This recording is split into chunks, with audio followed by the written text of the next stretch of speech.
So, guys, how are we doing? It's Romeo Day. We're doing great. Fantastic. Isn't every day Romeo Day? Every day's Romeo Day, but when we have the mics, it's just a notch higher. Don't forget the earphones. Oh, the earphones too, right? Yeah, fully equipped here. And thanks for hosting us once again.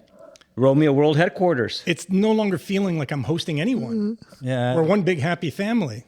It's always... There's the four of us and the people who have very kindly chosen to join us for these podcasts. So we want to take this opportunity to thank them. Absolutely. Thank you, viewers. Always happy to hear from you. And to encourage them to keep watching, Yep. Yeah. to subscribe. Like and subscribe, right? Like and subscribe. There you go. Like and subscribe. And The when theme- you ask, I think people will respond. There you go. Okay. So, what are we doing today? Well, as usual, we're going to express our opinions and chat. I don't know about you guys, but it seems to me that there's this growing noise level. I won't say largely coming from young people. I think it comes from people of various age groups, suggesting that things have never been as bad as they currently are. And I think they're reflecting on society, and their perspective is the world that's immediately around them. And perhaps more recently, also looking at events that are occurring on a broader global basis and suggesting that things have never really been this bad. And that doesn't resonate with me. And I was wondering whether or not it does with you, and get your thoughts on where we stand versus from a historical perspective. Well, that's it kind of goes without saying that someone's only been around 20 years or 25 years is not going to have the context that some folks like us are going to have, right? So definitely when we kind of look at a wider view of what we've lived through, we have a different kind of perspective, right? I mean, what do you 1968. 1968. I was 8 years old. Well, Right? And just harkening back to what it was when we talk about times never being as bad as we think they are now. 1968, you had the assassination of Robert Kennedy. You had the assassination of Martin Luther King. You had the Vietnam War. You had young people in rebellion. the Hong Kong flu. Riots, Chicago riots at a Chicago Democratic Convention. Just one example, a snapshot of these times that we had before. So I think compared to some of these times when we saw a lot of discontent, a lot of anger, a lot of rioting, a lot of civil disobedience. Look, these are not the best of times, but would I call them like the worst times ever? I don't think so. I think the big issue that exists today that didn't exist in 1968 is climate change. The young people are affected by that. No, I think that's fair, Dominic. But I think that the comments many people seem to be making go much more broad than just climate change, right? I've heard people of color, for instance, complain over the course of the past few years that things have never really been this bad. And again, I understand that there are specific events that occur in society that are awful and merit a strong reaction on the part of individuals. But to suggest that that is somehow worse than the period of time during which we dealt with slavery just doesn't seem to make sense. And so, It's hyperbole at a certain point, right? I mean, people are just kind of expressing themselves more than being anchored to reality. Because you're right. I mean, there's always, if you look back in history, there's always been worse times than any other time. You mentioned 1968. Fine, go back a few hundred years when people were burning each other. Crusades. Yeah, I mean, and keep going. I mean, it's just The Great Depression, yeah. No, but you have to raise the bar as well. I mean, as we become more civilized in quotation marks, the standard should be a little bit higher. So we should be comparing ourselves to the era of the Crusades. Okay. Well, so what's the base assertion that life is better now than ever before? I think it's a matter of perspective. For instance, I can understand how a young person growing up today in Ukraine Good example. may have a perspective that life couldn't possibly have been worse at any previous time in history than it currently is. If you're living in the Middle East today, I can understand how some people may have that perspective. But by and large, I don't understand what leads such great numbers of people to think that that's true or to feel that that's true. I just don't get it. You give the example of being 8 years old. Right. at the time these events, awful events, occurred, and yet somehow, whether it was your parents, teachers, other individuals sharing with you these atrocities or sharing with you information that help you gain perspective, you were able at a relatively young age to understand that these are awful events. But there's hope. Well, there's hope, but there may have been events that preceded those that were as bad or worse. Yeah. And periods of time in history when things were worse. The other, sorry, Dominic, and I also want to point out leadership, again, plays a major role in this. Back in the 1960s, you had leaders who tried to bring out our best instincts. At the national level, if you look at the United States, if you look at Europe, you had responsible leaders who were communicating a message of hope and encouragement. Now that's off the table. Well, now we have purveyors of doomsday and division and hatred. Well, you lost me at responsible leader. Yeah, exactly. Was Richard Nixon not in charge? He was. Richard Nixon, if you forget, put Watergate aside, he was one of the most capable presidents the United States had ever we have had. to put Watergate aside. We have to put Watergate aside, That's okay? a big, but Pat, I think what the young people today, they like Noran said, they don't have perspective because we've been the healthiest we've ever been. We've been the wealthiest we've ever been. So they've never had. I don't think people feel that wealthy anymore. Maybe the last few years, but yeah. we're still wealthier. Whether they feel it or not, the truth is that we're much better off than we've ever been. So they don't know because they were never in that situation before. Or in a bad situation. Yeah, I know. But Dominic, when you have young people today, they can't afford a house, and they're doing everything right, and they're working, and they're responsible, and it's a stretch to be able to afford that first house. We have lousy leaders. Okay, so there you go. But in the 60s, that was, I think this is the point that you and I are talking about. We had these real horrible times, but we had some hope, and we had some responsible people that were sending out the right messages and trying to rally people and get us through these horrible times. Now it's like there's a big part of our society that just wants to dwell on them and use them to wedge issues, use it for wedge politics, and that is really contributing to people feeling that these are scary times. So what are the factors that are causing people to feel this way? What are the contributing factors? Well, I think there was a lot of political extremism that we're not used to in the West. Social media. And social media. So those are the two key ingredients. Absolutely. Well, social media is the root of all evil, as far as they I'm feed concerned. off of each other. You have extremism, you have social media, and they feed off of each other. Because lies now on social media, lies are okay. Yeah, they're okay. Well, it's not a lie anymore. It's my truth. Yeah, exactly. What I believe is my truth. Therefore, it's okay because I believe it.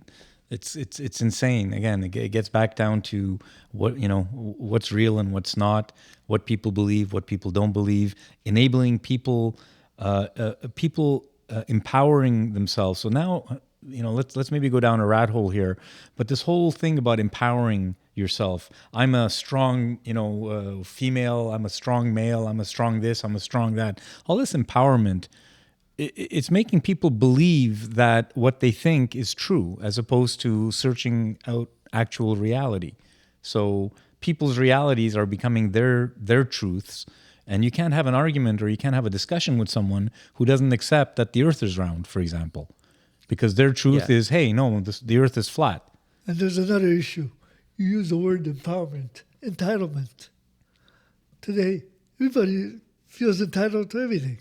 Yeah. They're entitled to have a great job, to be paid hundreds of thousands of dollars a year sitting at home. They're entitled to have a big house, minimal effort. Yep. Back in the days, you had to work hard. Now, everything is entitlement. Well, they see their parents. So kids these days, and I'll make, I'll pull a rabbit out of Aki's hat. Kids At least you didn't say out of my ass. So thanks for it's a white rabbit. Raising the bar here. White rabbit. None of us want to see him reach that. So, so kids are seeing their parents and the relative wealth of their parents. Relative wealth. When I talk about home ownership, for example, which was much more accessible, or which was accessible if you worked hard and put money aside and so on, and they look at that, the capacity or the capability of their parents to own homes. and they look at themselves in the mirror and looking at their their abilities based on their jobs, their savings, etc. And it's like, hey, what's going on here? Yeah, but what they don't count, though, is the sacrifices And the years. those parents Exactly. made today. No, they go to restaurants, spend $250 a couple on a regular basis. You see them in, these expensive restaurants. How do you think you bought a house? Sacrifices. Well, materialism is Rampant. exploding. It's Yeah, rampant, right? Exactly. So Again, social media. social media, marketing. I think marketing. I mean, I always say I think marketing is probably the most powerful influencer in civilization now there's- history. That's what social media is Yeah, but- marketing, right? The Yeah, but- influencers. Yeah, before marketers were the companies. Now there's millions of them Yep, on exactly. YouTube and on TikTok. Yeah. So everybody's. But there were some rules in the past. I think this is what's happening. We don't see the rules anymore. There were some rules that exactly what you described. If you sacrificed, if you got an education, there was a path forward. Doors were going to open for you, and that's the way it worked, and that was fair. There was a fairness there. Now for a lot of folks, they don't see that, and then you have these idiots, these demagogues that are preying on that. Well, there's always been people, bottom feeders, if you will, who would prey on people that. But were never available to mainstream them. like this. Never at this level. Well, it's because they didn't have the means. Now Right. you have the Yeah. means. Yeah. You can send an email and say, "I'm, Yeah. I'm Yeah. from whatever Nigerian prince. Nigerian prince." Thank you. You read Yeah. my mind. I'm a Nigerian prince, and I need $1,000 so I Oh. can get my 200 million, and I can give you half or something. Good news that Noran, all the Nigerian princes are here now. That's right. Well, that's immigration. That's another topic we're going to have to talk He about. can't wait. a He's just topic for raring to another go day. on immigration. He's just raring to go on immigration. You give the signal, Pat. Yeah. So But I think entitlement, yeah. I mean, empowerment, entitlement, just believing that your thoughts and your and what you think to be true is the truth. It's just we saw this during COVID times as well. I mean, So we've touched a little bit on how we've Bunch of gotten here. Where do we go from here? every individual is going to have to figure it out for himself, herself. yeah, I find kids Yeah. are not stupid. I mean, they'll eventually get there. What happens is some take longer than others, and the light comes on eventually from a social media perspective, from what's important versus what's not important. Who should I be listening to? What is my friend group? Am I in the right friend How do you group? tame social media? I mean, I think that's the big question. Well, you turn it off. Yeah. Yeah, you get to a point. I mean, my kids are like that. At a certain point, they just like, I'm done. But Noran, Okay, but you have 3 kids, I do. and they may or may not be. far as I know. may not be We're not going to go there. May not be representative of society at large. I think that's a very Well, maybe a lot of but I think we can. that's a truism. It has to be. No, but my point is, 3 when, kids I, is when, I not gonna hear, be- when I hear Dominic say each person will have to figure it out Yeah. for themselves, or you give the example of 3 young people, your kids, who are already showing signs of breaking the mold. I don't take solace in that. I don't take that as a strong indication that we're going to see a significant improvement moving forward. no, I you're just right. don't. My point to that was when we were growing up, it was a societal effort. Now it's going to be individuals. You worry about yourself. That's it. You figure out for yourself what works for you. Or you get left behind. Exactly. Yeah. Exactly. I agree. And again, it comes back. I've been talking about pyramids every time we have a discussion, and it's true. You're going to have people at the base of the pyramid who are sucked into this lifestyle, who are sucked into social media, and for the rest of their lives, they'll be scrolling and looking at this stuff. And there'll be others who either figure out a way to use social media to their benefit, which, one of my kids is doing that, for example.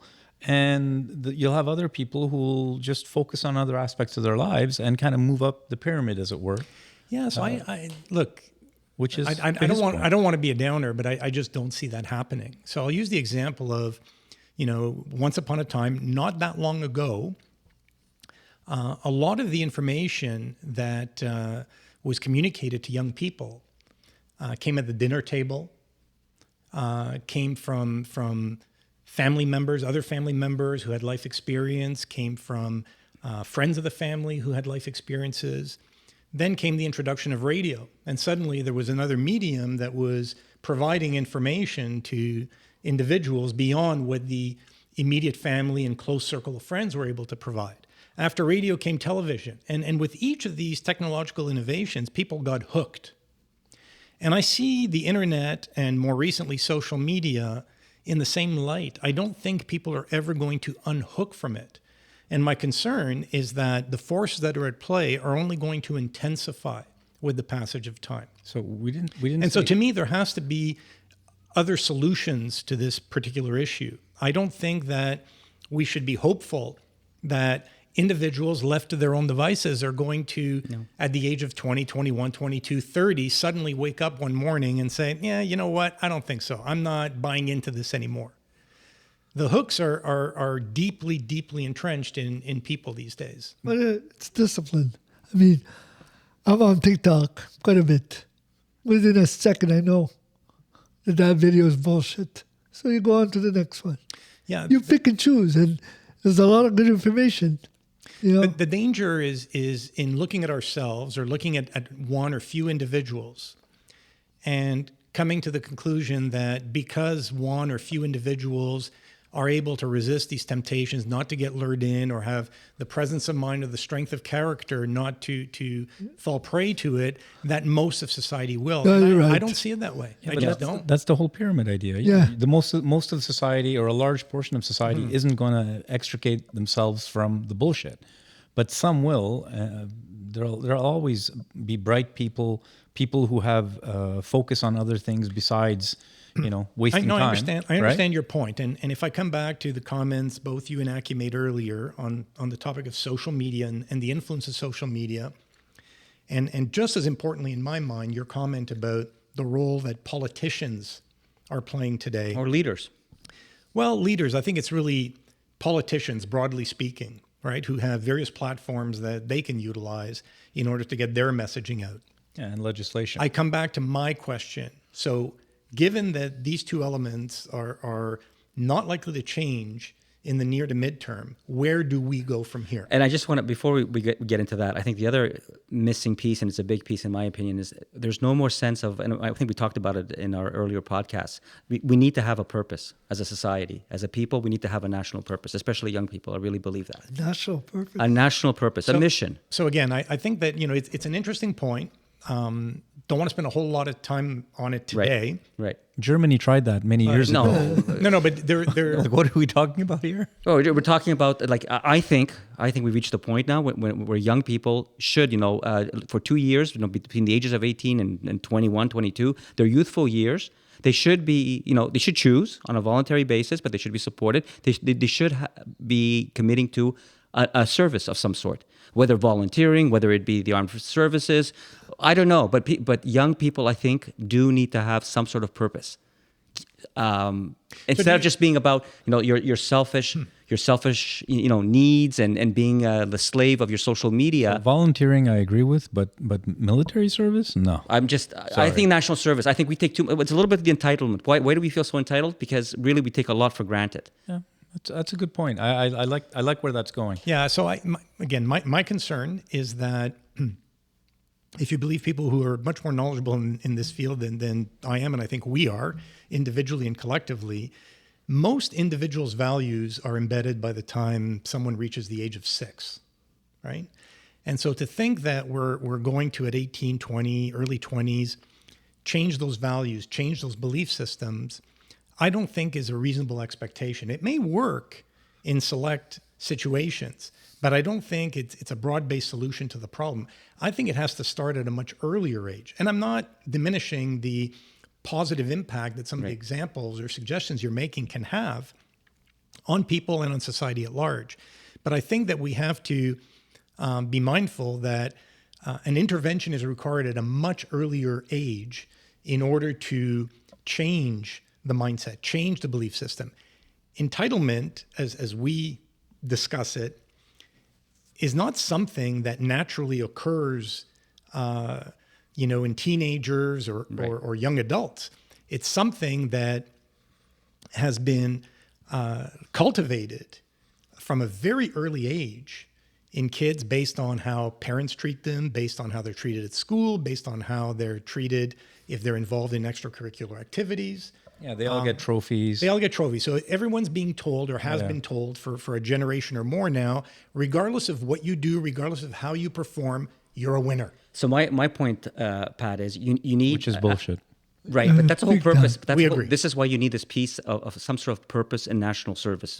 Well, there's different ways to achieve it is maybe right. Another way to say it. You're right, Pat, but that's exactly it. We have our values, and as we develop as human beings, then we need to add another element to that. It's not the world's not just about us and our immediate needs and our immediate aspirations. That we have a responsibility. As members of a civilized society, we have to grow up and assume that responsibility. So you're talking about civics courses in school, and that's part of it. But more, it's again, I emphasize national purpose. I mean, most people now. What does it mean? Like, how many people does anybody even use the word patriot anymore? Instead of except the dingbats. Instead of the word national, maybe we should talk about societal purpose. Yes, I'm saying when you say national, you think about nationalism. You think about some of the stuff some of the bad shit that can happen out of that. So, yeah, I'm not talking about nationalism. Okay. I'm talking about feeling societal. Right. So we agree. I'm talking about an attachment to your community. Thank you. Let's start with that. Let's put it that way. So as I grow up as a person, yes, I do have my values. You have grown up. Thank you, but no creases. Yeah. So the point though is, I think this is a healthy, substantial life journey is about, yes, being comfortable in your own skin and having your own identity, but also having, understanding that you're part of something bigger and that you have a contribution to make. And we all have a contribution to make, and we're in this together. Yeah. Right. I never felt that way growing up. And I grew up, I never felt that pull from a societal perspective personally. So I went to the same schools or similar schools. We grew up in the same city. Mm-hmm. And I don't know about the rest of you guys, but I never got that pull. So that came in from inside of you, your path and the stuff that you've done with nonprofits and all the other good stuff that you've done for society came from inside of you. There was nothing that pulled that out of me. And but it's tricky, right? Because I absolutely buy into this idea that as individuals, we're all wired a certain way, right? We all have our personalities. We are likely to follow different paths based on how we think, how we view the world around us, and so on. But let's not diminish the importance of the values that were instilled in each of us by our parents, first and foremost, from a very early age. Yeah. Right? That mattered a whole lot in shaping who we became as individuals. Fully agree. And then we follow different paths based on a number of other factors and considerations. But I think that's where it began. The issue I have when you use the term community is that it can be applied in a number of different ways. And I'm not sure that all communities are delivering messages to their constituents that are going to make for a better world. Because let's not kid ourselves, there are a lot of people today on this planet who are being raised to believe that people who live in other countries are bad, that people who have a different skin color or tone are bad. If someone has a different belief system to ours, it's bad. If somebody worships a god or a different god than the one we worship, they're bad. These are all examples of communities and what is being taught in communities. And I take it a step further. There are a lot of communities, countries, states, and so on that are actually refusing to teach history in an entirely objective way. Some people are going so far as to argue that we shouldn't be teaching this to young children because it makes them feel bad. It was a dark period. Yeah. And we shouldn't be sharing this information. It doesn't help build a more positive member of society. Which is garbage. Well, which is Florida. Garbage. I agree.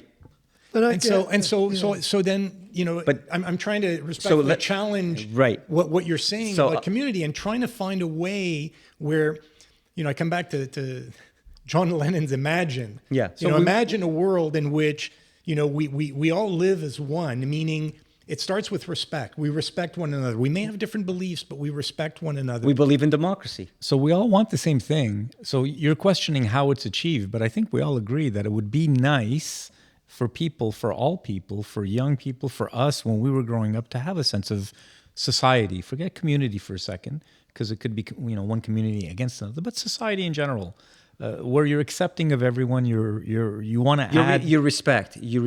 respect, but you also want to add and support the society from giving volunteering time, going out and cleaning up some garbage on the streets or whatever, like Right. things that people hopefully would want to do, as opposed to opening up the window of their car and throwing their milkshake out on the road because they're finished with it, Or right? just watching TikTok 20 hours a day. That's Dominic. Yeah. Yeah. But I think young people should focus on becoming productive adults, not trying to. But that's part of it, Dominic. Okay, but let's stop, guys. Let's stop for a moment, because I just want to remind everyone that we keep talking about today's youth, but today's youth is the product of the upbringing we provided, right? And so when we talk about where we go from here, as much as we think we have the answers, We don't. we didn't do a stellar job with the generation that is represented by our children. And so, and there are exceptions, I get it, but I'm talking holistically. And we're talking in general terms. I think I did a good job. No, we're not talking about our kids. We're not talking about your kids, Aki. Stop being defensive. we're talking in general. We're talking generally speaking. Holistically. Members of our Yeah. age group are responsible for bringing children into this world, raising them a certain way, instilling values in them. Yep. And let's look at what the end result I is of couldn't that. be the father of everyone, so. Right. No, So- but Right? And so I understand it's a work in progress yeah. But you've always had that. to the same degree. I would argue probably. Because I will say this, in my lifetime, and I will say even in my children's lifetime, I have found that the world has become more divisive, less tolerant, Absolutely. right? So Absolutely. that's in less than a generation. I would say it depends where. Well, so okay, let's look at the different continents, and for my benefit, name one continent where that isn't true. Yeah. I'd say And, you know, Europe is a here's- little here's bit. the- here's- I'd say Europe is a little bit better. Are you kidding? A little bit better. France, Depend. Well, with the the banlieue and the young people. that everyone has completely- issues, but I'm talking about from a societal perspective. They have a better view of how to try and weave a society together because they're the European Union, and they have a dozen or so or more languages, different countries, different currencies that they melded Yeah. together. So they found a way to make it work. And in general, I find from the time that I've spent in Europe in different places, and I've been to many of the different countries there, in general, things are not so bad from a day-to-day perspective. So in which respects? Are we talking economically speaking? Are we talking culturally speaking? Culturally speaking. Culturally speaking. Would you say that what you just said about Europe is strictly true from a cultural standpoint, or would you say that Europe is better off in other facets of life as well? Well, I think they have in general, a more societally friendly outlook when it comes to legislation, and they're more socialist than North America. So that socialism also brings problems, but it also solves a few problems as well. Yeah, but Nuran, I think what the examples that you're giving, I'm not sure, because what Europe has done, they have really erred more on the side of assimilation. I think Versus who? Versus North America, and certainly versus our country, Canada. So expand on that. Yeah. It's more about, we talk about, secularism, for example. I mean, the French model of secularism is very, very, very intense, right? So it alienates, a lot of newcomers, and they never feel like they get to be a part of this society. They want to be a part of France, but they don't feel they're recognized or respected and have a place. So when you say they want to be part of France, one of the questions I have is whether or not, and this is a topic we'll probably want to cover much more deeply in a future podcast, which will perhaps deal with immigration and associated issues. And religion and I'm not sure today that the people who are moving from a country to another are looking to become assimilated. I think that there's Totally agree. I think that many people, not all, but many people are looking to preserve various elements of their culture to the point that they don't necessarily want to adopt or respect the laws. Yep. And they And ghettoize. I think that's no. I think I completely disagree. I think that's a Wow.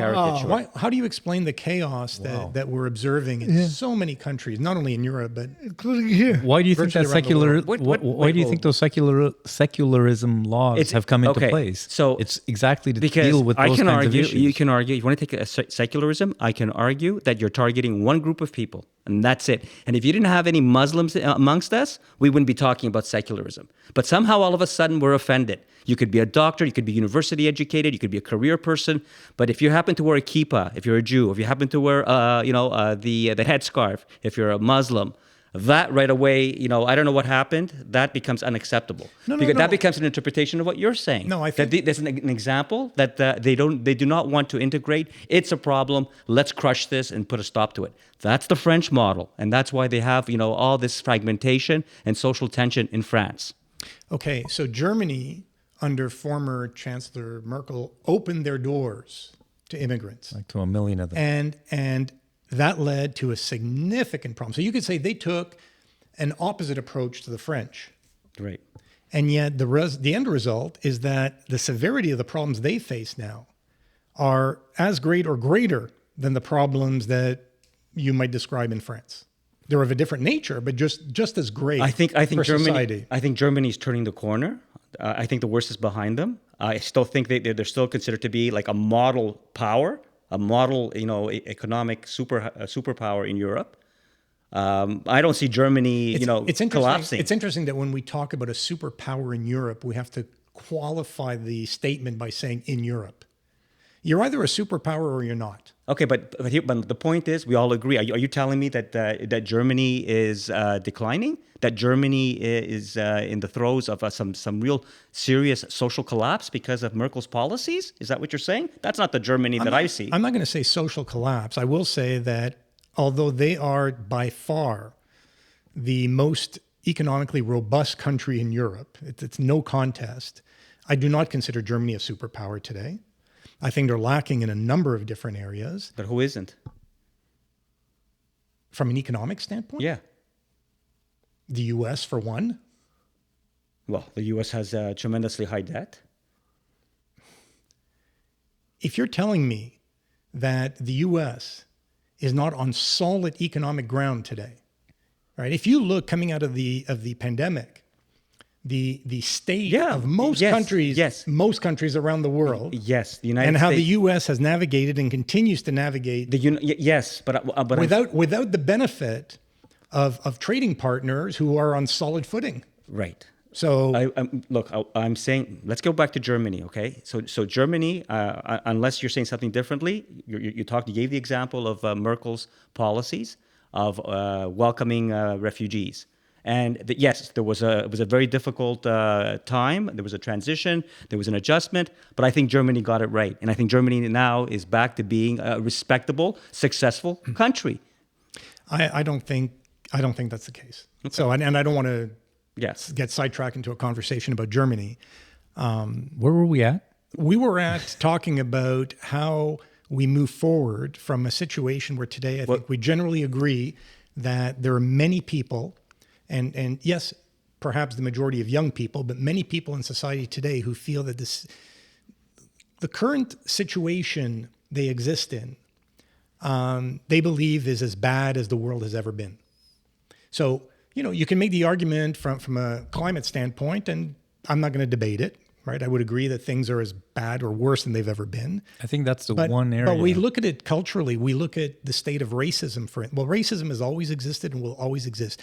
But if anybody wants to try and convince me that there's more of it today than there was historically speaking, I just I don't buy it. No. Is there too much of it? Of course there's still too much of it.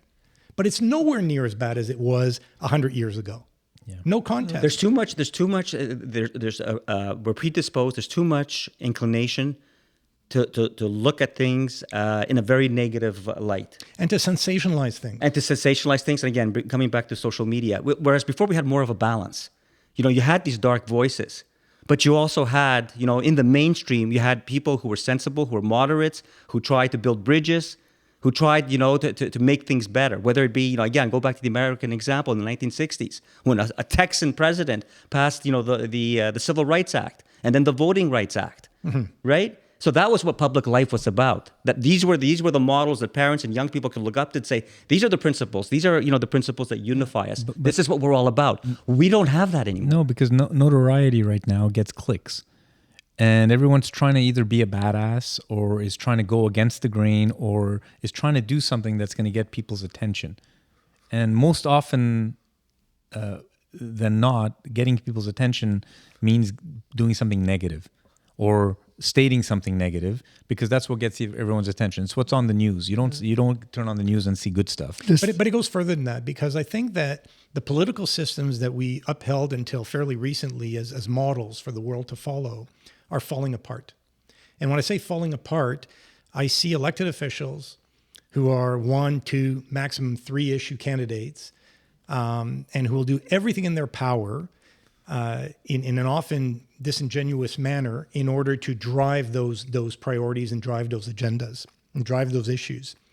And it's led to a situation where I'm no longer convinced that this is sustainable, right? It's win at all costs. That's one part of the problem, in my view anyway, especially with the States, is the win at all costs. You're number one, number two is, you're a loser if you're number two. You have to win. It's like that with all of the sports, all of the college sports. The mentality is always about you have to win. So you like the concept of everybody getting a trophy? No, there's a balance between the mentality that you have to win at all costs and the fact that you can have a compromise, especially from a political I guess you're winning. forum. Yeah, winning for what purpose? Well, again, so if you have a candidate that's got one or two things and they're just going to push forward no matter what, just lie through their teeth through everything just to get elected, what have they done from a societal perspective? Exactly. Well, part of what they're doing, in my view, is reinforcing the notion that things have never been worse. I'll use a couple of recent examples. So the U.S. Supreme Court repealing Roe versus Wade. I can understand how some women, given context, I can understand how many women and hopefully many men would view that situation as, my goodness, we've taken several steps backward, right? We had made so much progress. We weren't yet where we need to be as a society. But when you think of women's rights, a woman's right to choose, you think of equality, you think, in many regards, we've taken several steps back. How could this happen in the United States of America? How? I think it's, yet it did. Being very, very pessimistic about this. I think it's human nature that we tend to, when we have a period of stability and period of peace, we turn to be apathetic, and we start to pick apart what brought us this stability and this peace. This is what scares me, because I see us being in that period, Yep. right? It took. I mean, look at the world before the Second World War. It was exactly a lot of the things we're talking about: the division, the us versus them, the racism. And look where that led us. It took like a war where 70 million human beings died before the world can come back and build a new model that gave us, many years, probably one of the longest periods of stability and prosperity in the history of mankind. And I'm so worried that are we at this type of a crossroad again, when we have to have a bloodshed of that scale? Well, perhaps not of that scale. I think it would look very different today because of technological advancements. But a similar scale in terms of impact on the world. I think it's very much conceivable that it could happen. Because it's almost like a reset. Exactly. It's a reset. We don't want that reset, though. And that's the way we're built as human beings. Yeah, but clearly some people do. Some people need it, I think, to your point, Aki, and I kind of agree. I don't like what you said, but I can't disagree with it, so... At the same time, as I think you're giving some people too much credit. Maybe. Yeah. Because you I say, hope so. because when you say, well, no, and from the standpoint you say it's calculated, and a lot of the people who are driving these things are not terribly bright, True. right? They're motivated by something other than their intellectual. But demagogues prowess. can cause a lot of damage. Of course, there's no question. But I've seen that. there's another That we agree issue. on. Men are not as brave, or people are not as brave as they used to be. What do you mean by that? Well, if you look at World War I, World War II, these young men would enlist 14, 15 just to go fight. Today, ain't gonna happen. I don't know, but the Ukrainians, they dispel that. You know what? Again, it's one example. Ukraine is You have some cultures where people are essentially using children to engage aggressively against their perceived enemies. because they're cowards. Well, I don't know what they are. They have their beliefs. They have their Yeah, motivation, well- right? I don't know what they are. Anybody who uses kids. But I think Dominic, you're onto something. I think courage is what we should be looking at, and that's in public life. I think this is one of the things that's missing horribly in our public life and our public discourse. What is courage? Courage means standing up for a principle, for representing, like taking a stand for something that's right. That most people. Based on whose definition of right and wrong? Well, okay. I mean, we have. Do you think the Supreme Court of the United States has conviction? No, because they're appointed.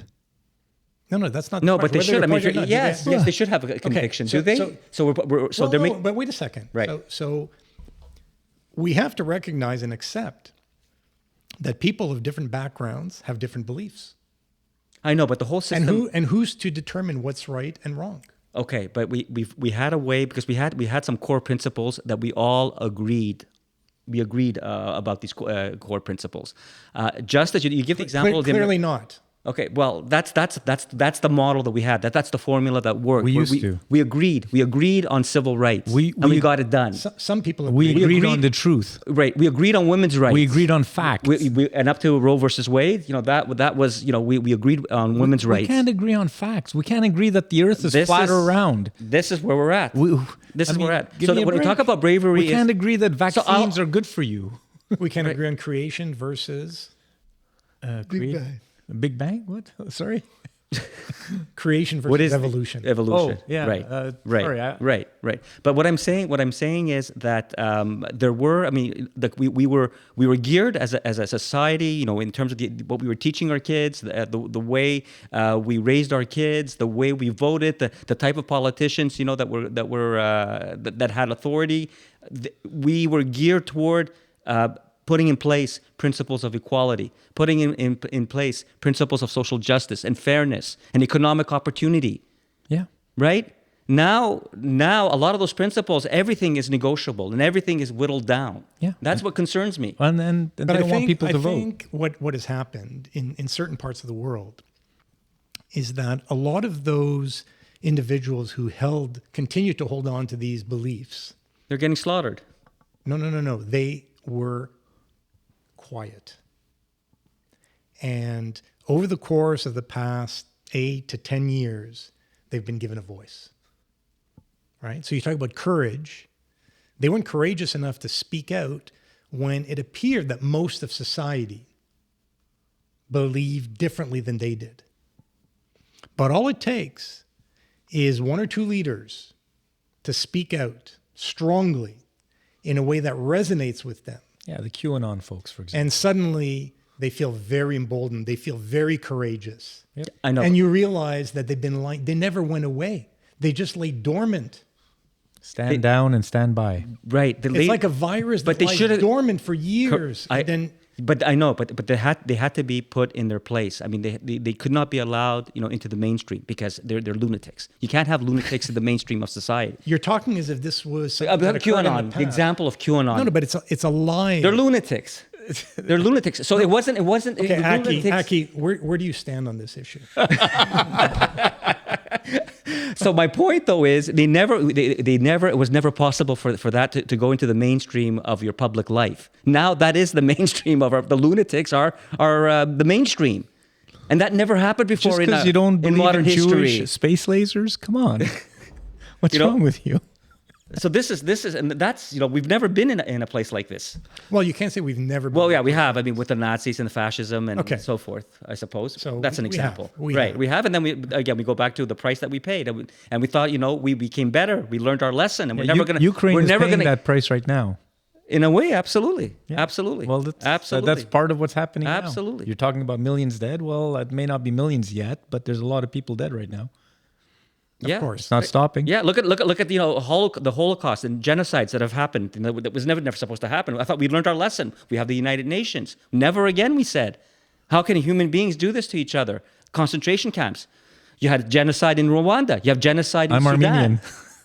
1917. I'm Armenian. Right? Yeah. Like, I mean, it was somebody make the comment that if in Rwanda, the genocide that happened in Rwanda, that the Western world basically just, sat back and let it happen. They said, if it was the saving the Rwanda guerrillas, we would have had more of a response from the world. Jane Goodall would be there Right. in a second. When you say the Western world, I want to remind you that World War II, Oh, absolutely. the Americans lay completely off to the side until their personal interests were threatened. Totally. And then and only then did they get involved. Totally. And thankfully. Totally. Right? The world should be very thankful Yeah, of that course. they got involved. Thank God. Yeah. But it took some time before they did. Absolutely. But they did. They stepped up. Eventually. But the point is, we should have. We've been down this road, and you think, that we are better now, and that we've learned our lessons, and we're not going to repeat them. And I'm worried that no, in fact, Why? we haven't learned many lessons. Why would you think that we would learn valuable lessons when I think we've discussed in the past that human nature really has not changed much? From the beginning of time, we talk about technological evolution and so on. Yep. Human nature is probably much like it's always been. Yeah. Just the times have changed. Yeah, but you have to be able. But you have to put it in an arena. You have to be able to surround it with certain principles, with certain attitudes, with what's acceptable, what's not acceptable. You're very idealistic. What if you can't? And we can't. This is what's happening. Well, we can't. haven't. To your can't. point, we haven't, because the kids that we raised and our generation has raised has turned into what we have now, which there will be some that'll move it forward, and there'll be others who won't. The bottom line is, I think human nature is very vulnerable, right? And it requires education, and it requires leadership. And principles, and we're not doing that anymore. So human nature, when is not, does not have those checks and balances, then it goes off the rails. So come back to the question of, are things worse today than they've ever been? No, They are not. they're No. much better than they've ever been. But we're at a from crossroads. So So is there the potential for things to deteriorate from I think so. Very much. At the same time, there's a potential for things to improve significantly. But we from have where are today. so from a technology perspective, from a lifespan perspective that you mentioned earlier as well, from many perspectives, we're much better off than we've ever been before. And we have the technological means and ability to understand, assess, and potentially fix some of the issues that we're going to maybe cause ourselves. So I'm optimistic. I'm very optimistic for the future, for the ability for the smarter generation, the smart people in the next generation and the ones following, the next Elon Musk, the next Zuckerberg, the next Einstein, the next whatever. Right, but just the technology by itself, though, that's not enough. It's a means to an end. It is a means to an end, but you also need, again, you need as the human race, what are we going to stand for? What are we going to strive for? That's the question. Yeah, but you can't talk about a human race of 8 billion people as if it's a singularity. Talk It's not about one thing. North There's 8 billion. America. Talk about North America if you like. I don't care, but that's I think that's the important question. You're never going to What be is able it? to What are we corral- aspiring for? We're aspiring towards what? You're not going to get the planet to aspire to something. It's just not going to happen. Look, if the planet, I'm with you, because if the planet can't agree on climate change initiatives, and we live here. then there's no real hope that we're going to agree on much more challenging issues, Exactly. right? And when I say challenging from the standpoint, that should be a relatively easy one to get people to agree to. Okay, so I mean, let's just nuance what you said, because there's a recognition. I mean, the planet recognizes climate change is a potentially catastrophic problem that we're facing. It's a problem that But cannot be solved without the active involvement I agree with that. and engagement. That's where we're missing of the boat. all of the world's leading nations. That's where we're and missing that the is boat. not occurring. That's where we're missing the boat. Absolutely. Justin Trudeau doesn't think so. He says he thinks he can do it by himself. Why? Well, okay. Well, carbon tax, Canada has some significance in the world. Yeah, like 2%. Very little. yeah, but we're Not a leader. a fact. We're the biggest polluter per capita basis in the world. Well, actually, Another proud moment. Anyway, I don't want to make this about yeah, Canada yeah, or that's it. okay. Yeah. So on that note, Well, on that note, so yeah, for so you're very pessimistic. I think of myself as a realist, and so I Yeah. believe that, like at many other periods in history, I think that we should expect the current situation to worsen considerably before it improves again. It will improve, but I think the At what situation cost? will deteriorate from where we are. Yeah, I well, there's agree. always a cost. And by the way, look around you. In various regions of the world today, we're losing lives, Oh, absolutely. right? Absolutely. And so this is a work in progress. I think that political systems have to be rebuilt, reimagined, because what we currently have in place, regardless of what your ideology is, what we have in place today is simply not working. so if you're a young person right now, what would be your message to them?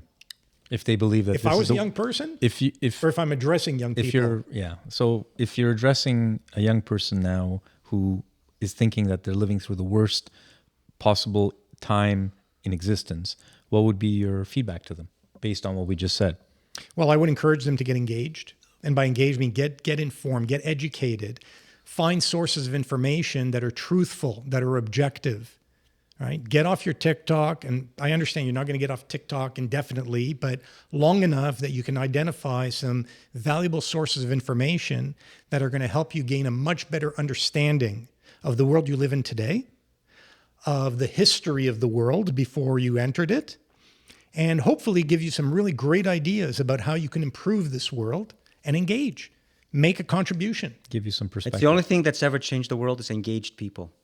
Okay, so that's a great message, and that's a message of hope. That's not a message.